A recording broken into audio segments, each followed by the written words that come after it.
There are mounting pressures on the real estate industry to act responsibly. The industry is being held to account to invest and do business in a transparent and sustainable manner.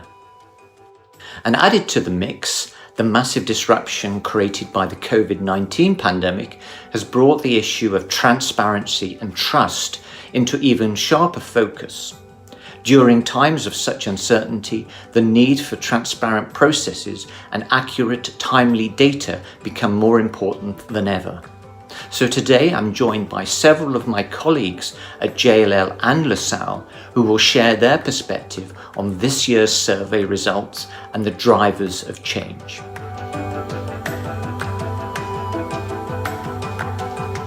The origins of it were that two large firms had just merged, LaSalle Partners and Jones Lang Wooten.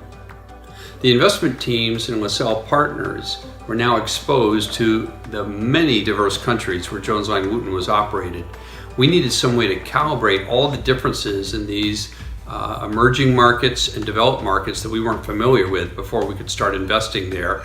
And thus, the Global Real Estate Transparency Index was born, really out of a need to help calibrate and quantify whether data was available, whether property rights were consistently enforced, and just the whole way in which the regulatory and real estate markets worked in many different countries.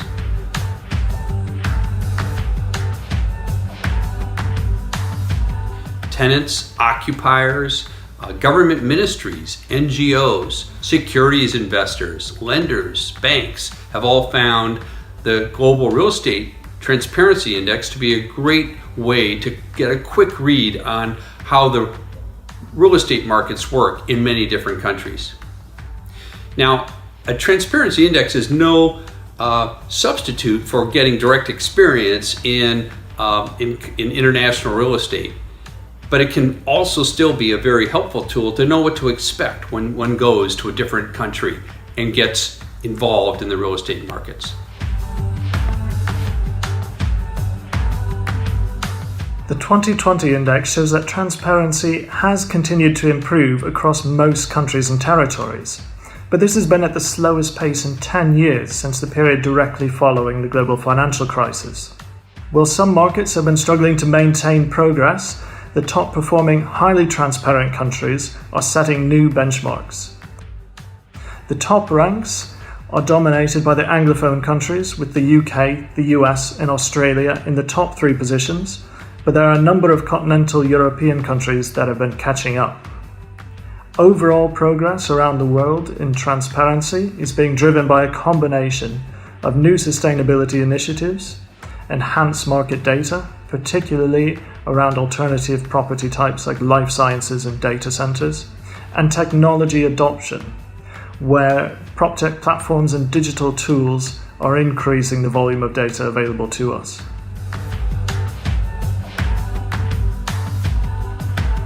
Ten years ago, cross-border buyers participated in less than a quarter of real estate transactions in Asia Pacific. And by the end of last year, that ratio increased to 40%.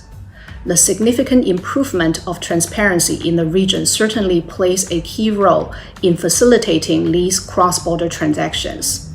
Cross-border investors are getting more comfortable in investing in emerging Asian markets as property rights have been enforced more consistently over time.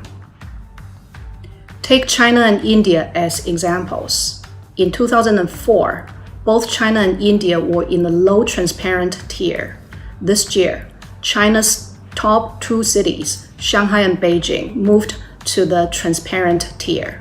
These 2 cities improved by 2 tiers over the past 2 decades. Back then, Shanghai was barely in the top 50 global destinations for institutional investors. Today, it appears regularly among the world's top 5 cities for cross-border investment. The country has made remarkable progress in improving its real estate market transparency over the past decade. India is now sitting on the top of the semi-transparent tier. It is the most improved country in Asia Pacific. We see a strong correlation between the improvement in transparency and increasing interest from cross-border institutional investors.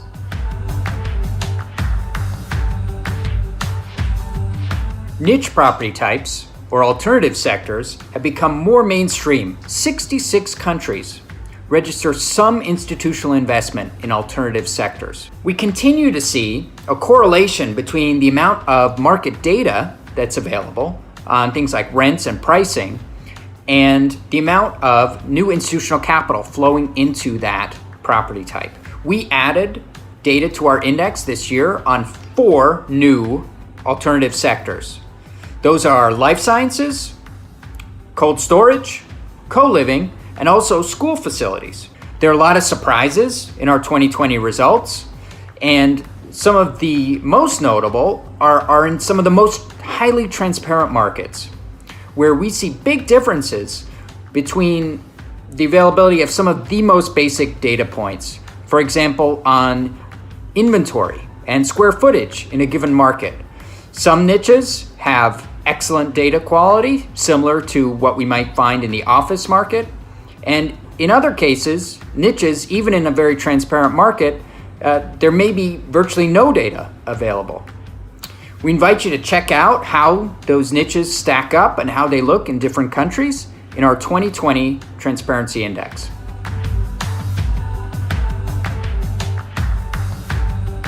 In an annual survey we do with real estate investors, in early 2019, just 7% of respondents selected environment in their top 3 trends, the lowest of any option. Fast forward 12 months, and nearly 70% selected sustainability and climate change, comfortably the number 1 choice. The same trend can be seen with major corporates. There are now 900 signatories to science-based carbon targets aligned to the Paris Climate Change Agreement. And all these 900 need to drive material carbon reductions through their occupied real estate portfolios. The COVID crisis could have reduced the focus on sustainability, but in fact the opposite has happened, with waves of business coalitions advocating for a green and inclusive recovery, and ESG funds outperforming the market. Net zero carbon, health and well-being, and asset resilience are absolutely the hot topics. This year's JLL Global Transparency Index helps those with investment portfolios in different international markets determine where to put their immediate and long-term efforts in terms of driving radical environmental and social improvements.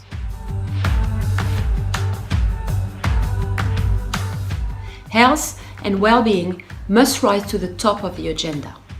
We've been tracking changes in the workplace for many years, and the pandemic has accelerated the trends we predicted some time ago. The need for a new role and purpose for the office, where health and well-being will be a key priority. We also need full transparency of this critical issue. We also know responsibility for social and environmental impact, resilience and health and well-being will become more important for real estate occupiers, but also for investors and regulators. There are 3 ways these trends are being amplified. First, a wider promotion and adoption of healthy building solutions. The WELL certification will be a major standard, and occupiers must pay particular attention to the health of their facilities and their employees. Second, an increasing rhythm of real-time data input to identify the metrics that matter. PropTech will help pull in rich data. And finally, an adaptive and responsible real estate model will enable an always-on approach, continuously adjusting to the demand of users. It will enable occupiers to be more transparent about their operation. Your performance will dramatically improve if you are working in an optimal and healthy condition. Health and well-being is not an option, it's an imperative in the future of work.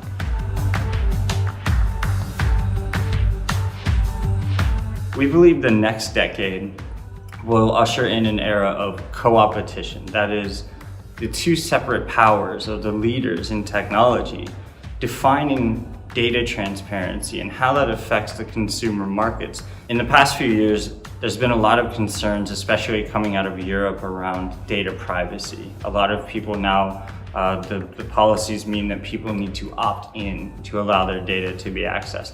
In China, the consumer expectations are that the data is already there and that it should create new convenience and reduce friction. Transactions of all size, whether it's buying a pack of gum at the convenience store or transacting your next big real estate investment. And that will bleed over into everything that goes on in the next decade and the coming century as technology becomes more integrated into everything that we do in the property industry.